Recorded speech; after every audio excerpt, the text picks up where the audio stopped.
자기 땅에 오매 자기 백성이 영접하지 아니하였으나 영접하는 자 곧 그 이름을 믿는 자들에게는 하나님의 자녀가 되는 권세를 주셨으니. 왕의 오심을 맞이하는 올바른 자세라는 제목으로 하나님 말씀 증거하도록 하겠습니다. 하나님께서 인류에게 허락하신 최고의 선물인 메시아께서는 처녀의 자궁에 성령의 잉태하심을 통해서 10달 동안 자라나신 후에 태어나셨습니다.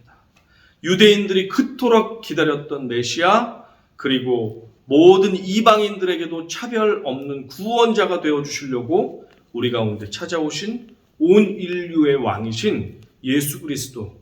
성경에는 이 위대한 왕의 탄생을 맞이하는 여러 사람들이 등장합니다. 진실한 하나님의 사람들은 저마다 한결같이 기뻐 찬송하며 예수 그리스도를 맞이했습니다.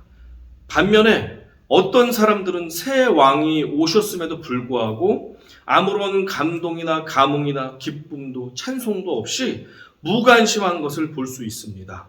또 심지어 어떤 사람들은 새 왕의 탄생을 라이벌의 등장이라고 여겨서 새 왕을 대적하고 죽이려고까지 하는 모습도 보게 됩니다. 오늘의 본문 읽어봅니다. 시작.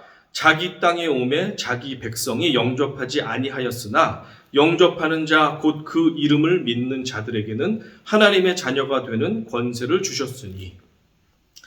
영원한 왕 예수를 맞이하는 사람들은 크게 두 부류로 분류해 볼 수 있습니다. 영접하는 자와 영접하지 않는 자.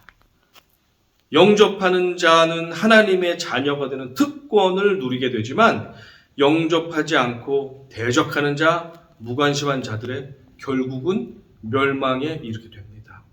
오늘의 말씀을 통해서 저는 만백성의 왕의 오심을 맞이하는 사람들의 자세가 어떠한지 그 역사적인 시간 흐름에 따라서 한번 살펴보도록 하겠습니다.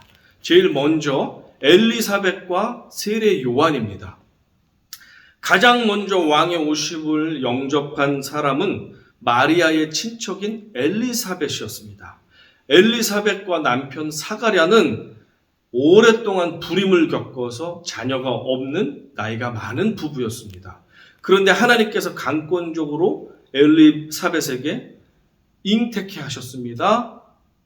이 아기는 메시아의 오는 길을 예비하라는 특별한 명령과 사명을 받고 이제 잉태가 되어서 태어나게 된 아이입니다. 마침 엘리사벳이 임신 6개월 정도 되었을 때에 마리아도 성령으로 말미암아 아기를 잉태하게 되었습니다. 임신을 하게 되었습니다. 그리고 나서 친척인 엘리사벳 집에서 3달간 머무르게 되면서 그 집을 방문하게 되었습니다. 똑똑똑 하면서 저 마리아 왔습니다. 엘리사벳 친척 언니 고모 하여튼 그 관계가 무엇인지 모르지만 문안 인사를 드리는 그 소리를 듣고 엘리사벳이 성령에 충만해서 깜짝 놀라며 맞이합니다.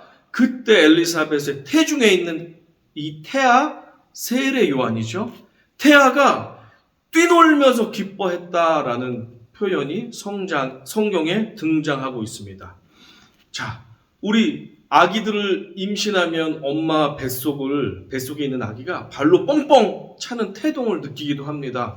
저희 자녀들도 하나같이 애들이 발에 힘이 좋아가지고 막 뻥뻥 차는 것을 손을 대면 느낌으로도 느껴질 정도로 그렇게 발을 힘껏 차기도 했었는데 세례 요한이 왕이신 아기 태아 예수 그리스도가 온 것을 영적으로 느끼고 뛰놀며 기뻐한 장면을 제가 같이 읽어드리겠습니다.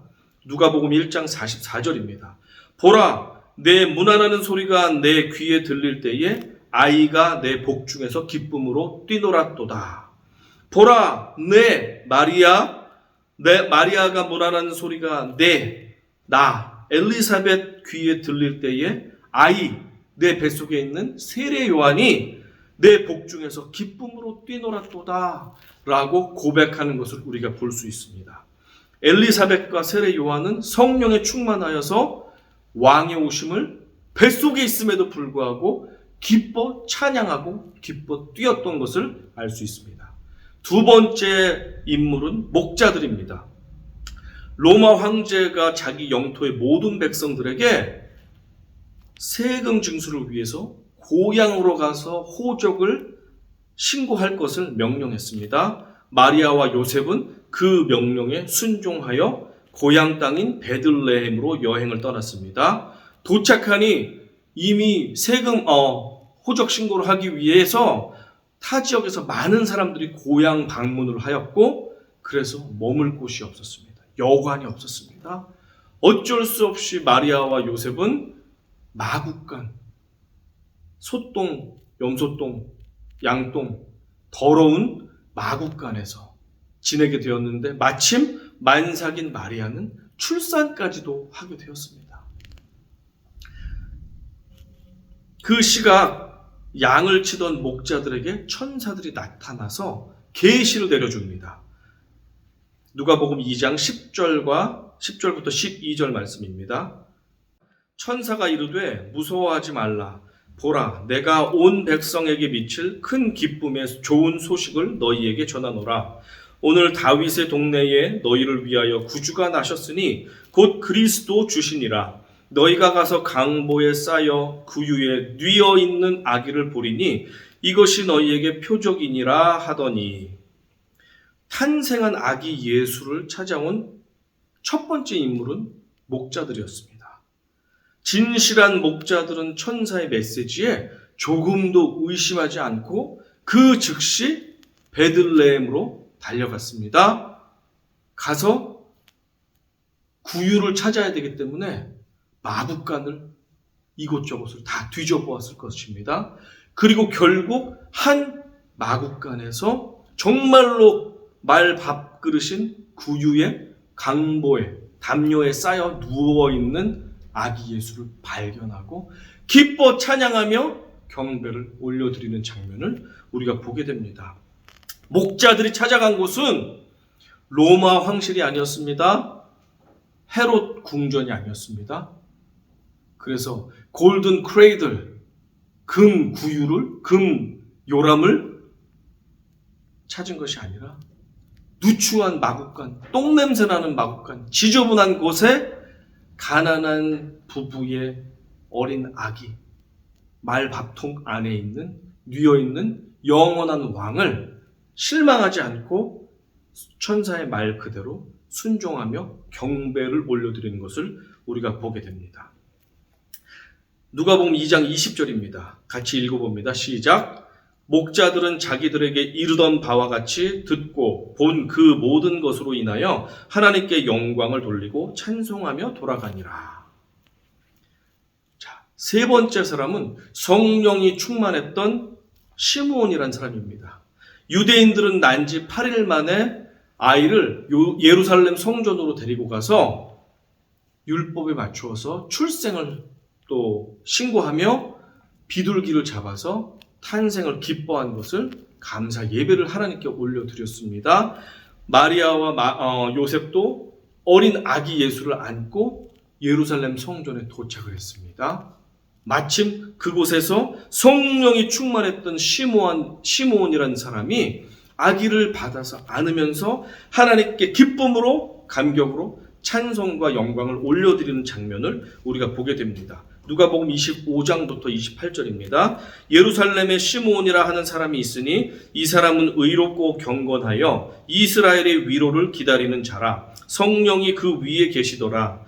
그가 주의 그리스도를 보기 전에는 죽지 아니하리라 하는 성령의 지시를 받았더니 성령의 감동으로 성전에 들어가매 시므온이 아기를 안고 하나님을 찬송하여 이르되. 여기 보면 계속해서 성령이 충만하고 성령이 지시를 하고 성령이 인도하는 시므온의 그 성령 충만한 모습을 볼 수 있습니다. 성령 충만했던 시므온이라는 노인에게 하나님은 이 아기가 구세주임을 깨닫게 하셨고 시므온은 찬송과 영광을 기쁨 가운데 올려드리는 장면을 보게 됩니다. 자, 네 번째 사람은 동일하게 그 장소에 있었던 여선지자 안나라는 사람입니다. 안나 역시 성령이 충만했던 사람이었습니다. 그녀는 84세가 넘은 사람인데 평생을 과부로 살면서 기도와 금식을 밤낮으로 쉬지 않고 했던 정말 강력한 성령의 사람이었습니다. 안나가 마침 방문한 예수 그리스도를 보자 기쁨으로 찬송과 영광을 올려드리며 감사를 표현하는 것을 보게 됩니다. 그리고 예루살렘의 구원을 사모하는 모든 사람들 앞에서 이 아기가 바로 오실 메시아, 그 메시아다라는 것을 담대하게 선포하는 것을 우리가 보게 됩니다. 누가복음 2장 38절입니다. 마침 이때에 나와서 하나님께 감사하고 예루살렘의 속량을 바라는 모든 사람에게 그에 대하여 말하니라. 하나님께 감사하고라는 말은 영어 성경 NRSV, NLT 그리고 메시지 성경 같은 곳에는 하나님을 찬송하고 하나님께 찬송하고 라고 동의어로 찬송과 감사를 쓰고 있음을 볼 수 있습니다. 이렇게 때마침 예수 그리스도를 마주한 성령의 사람 안나 선지자 역시 하나님께 기뻐 찬양하며 영광을 올려드리는 모습을 보게 됩니다. 다섯 번째, 동방 박사들입니다. 그리고부터 시간이 좀 흘렀습니다.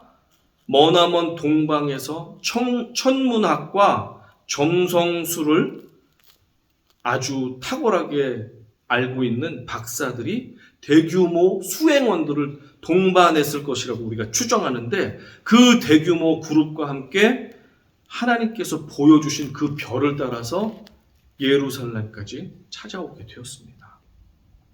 지도를 보시면 동방이라는 곳은 이 유다 예루살렘에서 보면 아주 동쪽 끝을 이야기하는데 이라크 과거의 페르시아 지역이었던 이라크 지역보다도 더 먼 지역인 이란 지역을 흔히 동방이라고 말했다고 합니다. 또한 이란에서 오지 않았다면 아마도 아라비아 반도 끝에서부터 왔을 것입니다.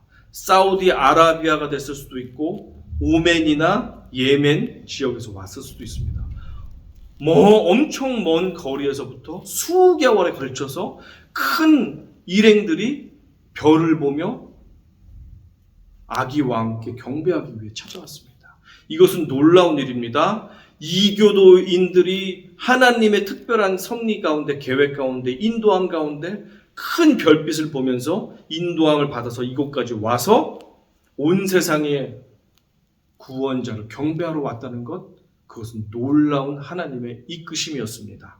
오늘 본문 말씀처럼 자기 백성들이 오히려 구세주를 영접하지 않을 때에도 불구하고 하나님의 특별한 인도하심은 이방인을 택하여 하나님을 영접하는 자로 세우시는 장면을 우리가 보게 됩니다.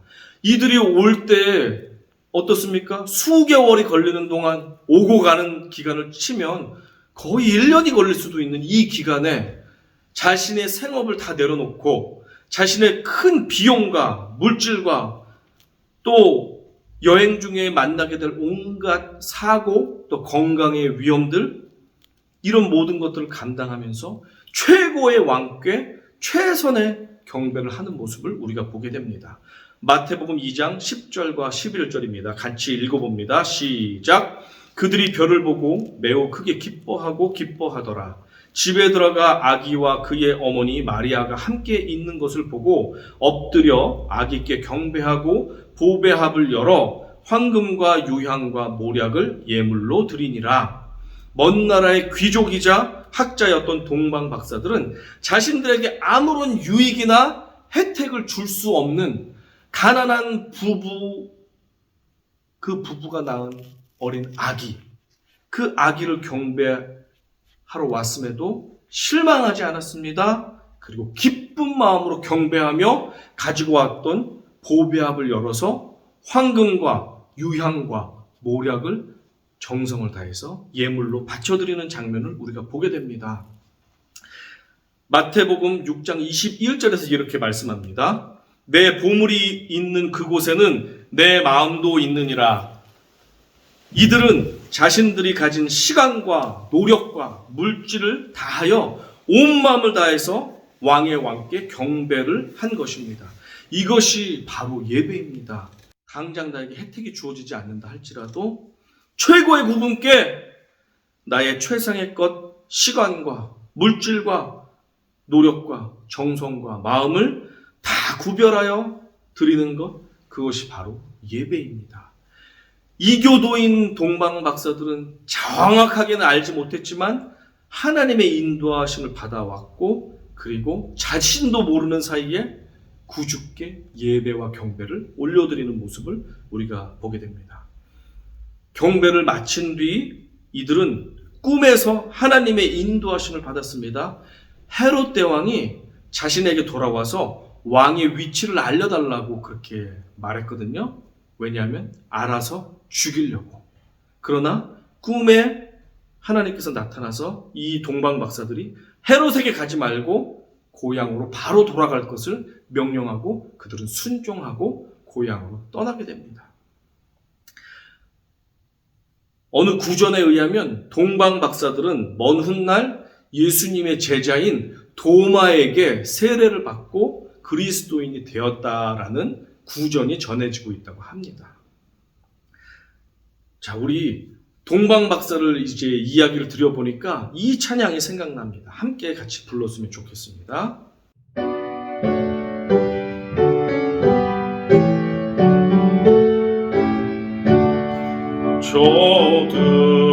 저들밖에 한밤중에 양틈에 자던 목자들 전사들이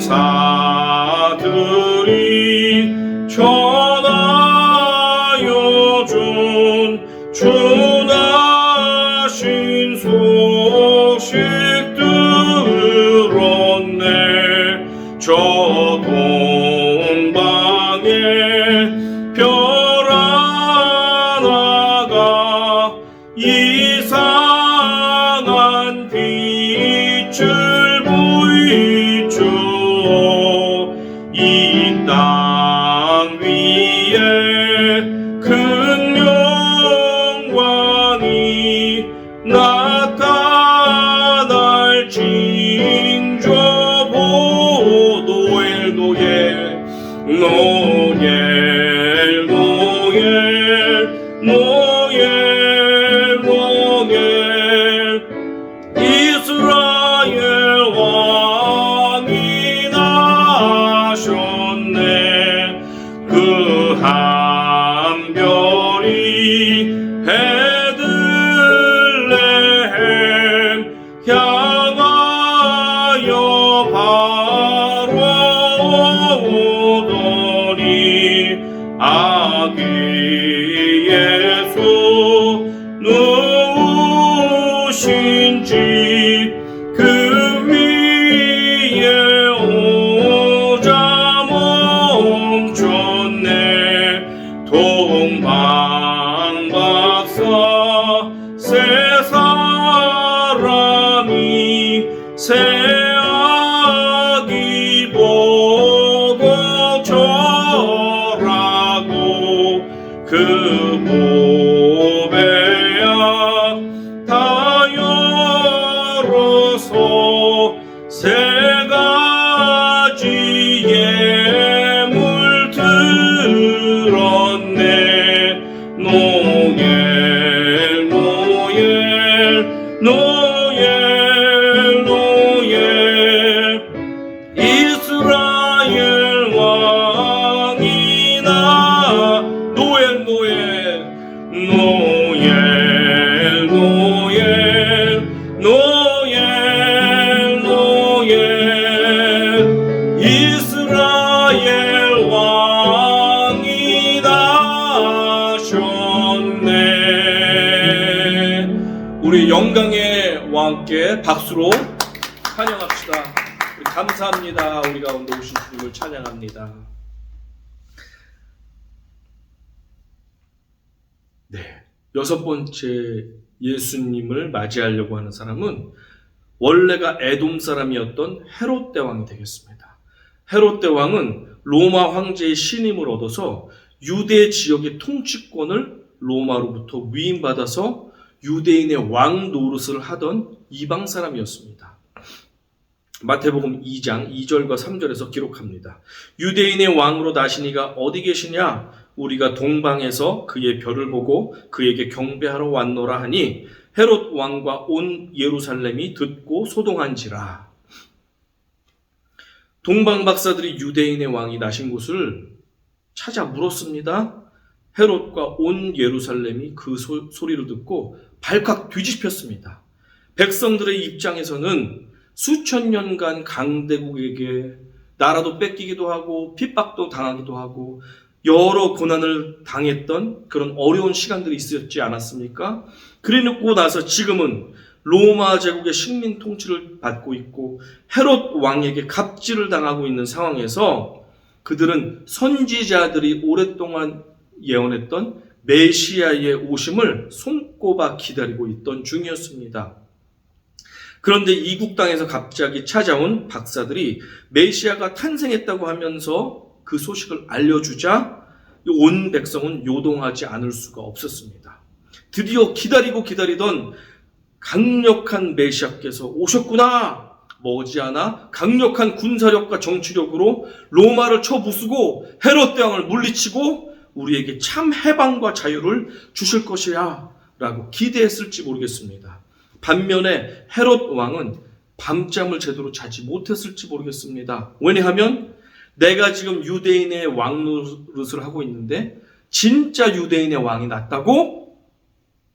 내가 가서 빨리 제거해야 되겠다. 안 그러면 내 자리가 위태하다라고 생각했을 것입니다. 헤롯은 대제사장들과 서기관들을 총동원해서 불러 모읍니다.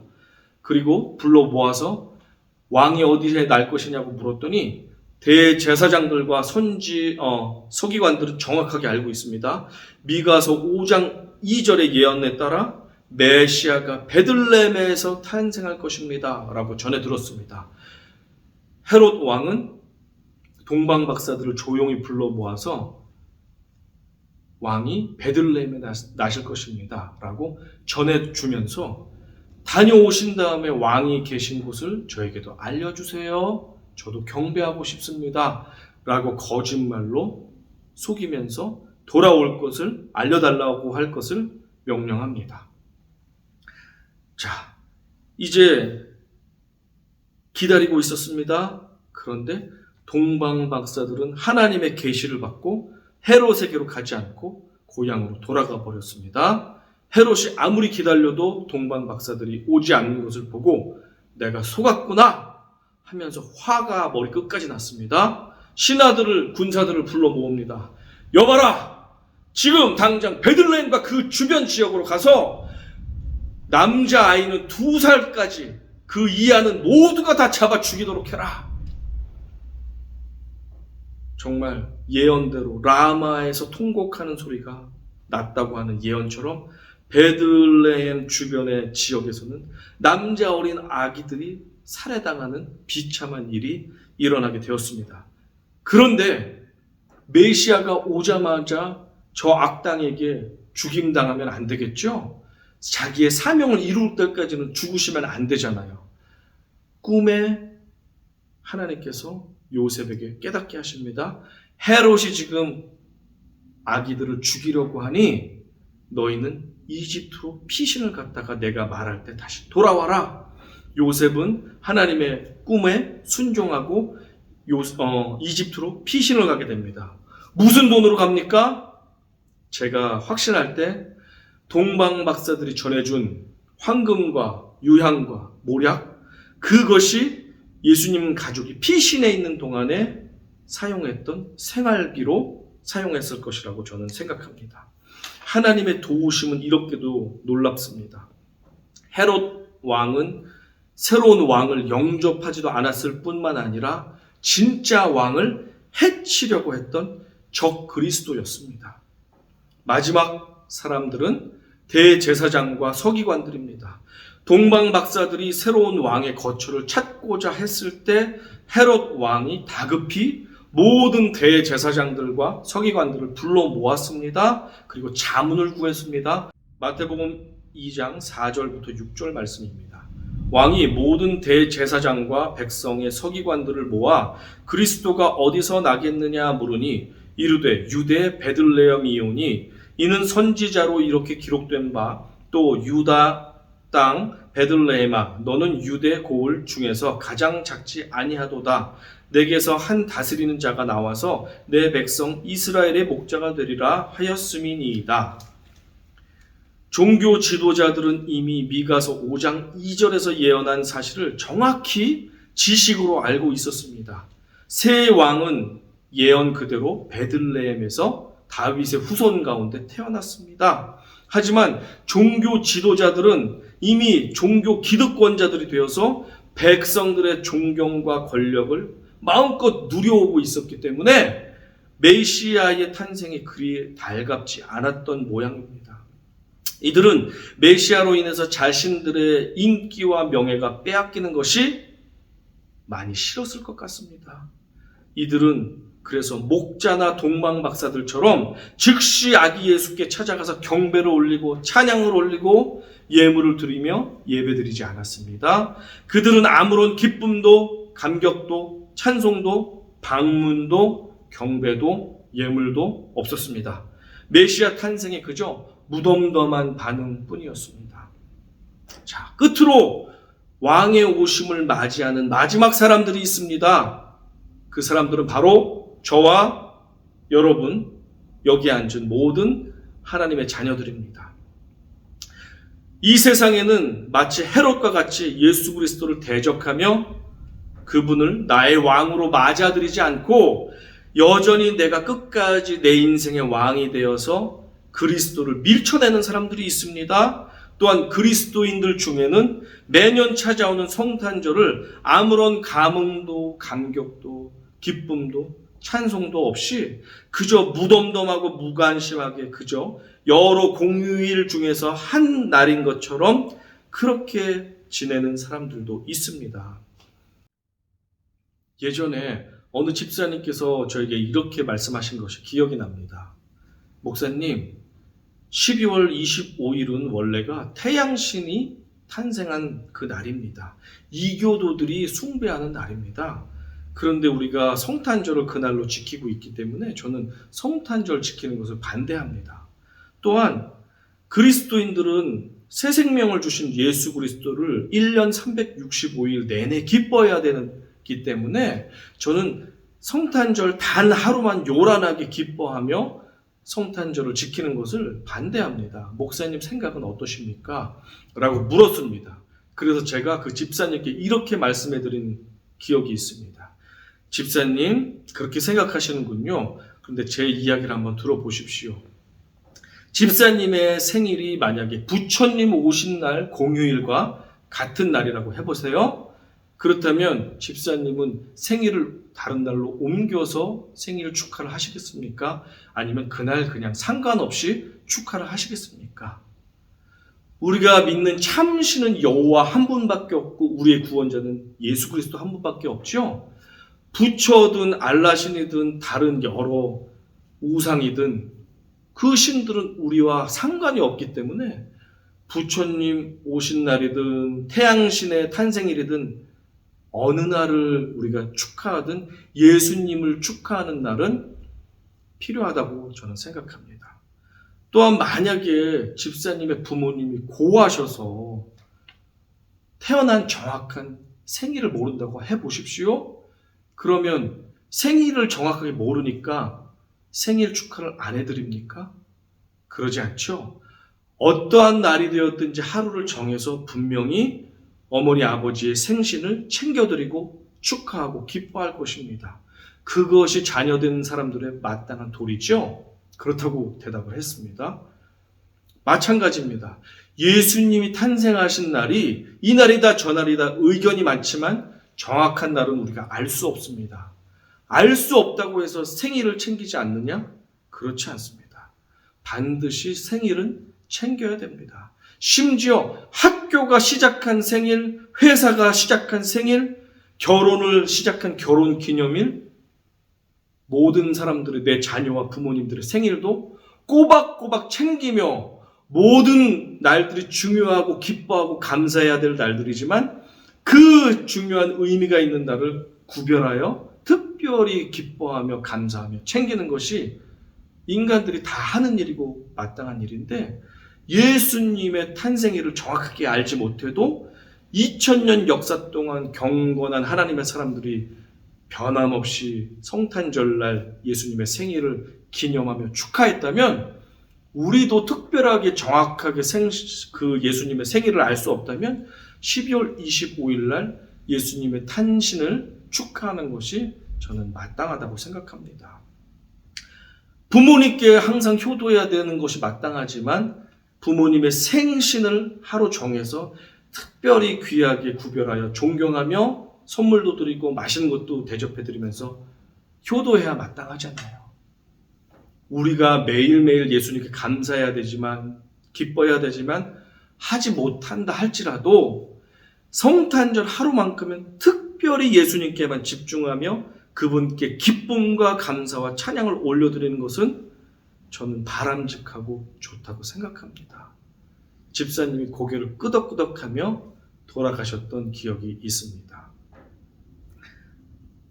엘리사벳과 태중의 세례 요한이 그토록 기뻐 날뛰었던 그 날, 목자들과 시므온과 안나 선지자가 기뻐하며 찬송하였던 그 모습, 동방 박사들이 먼 길을 찾아와 몹시도 기뻐하며 만왕의 왕께 보배 합을 열어서 황금과 유향과 모략을 바쳐드리며 경배를 하며 예배드렸던 그 모습,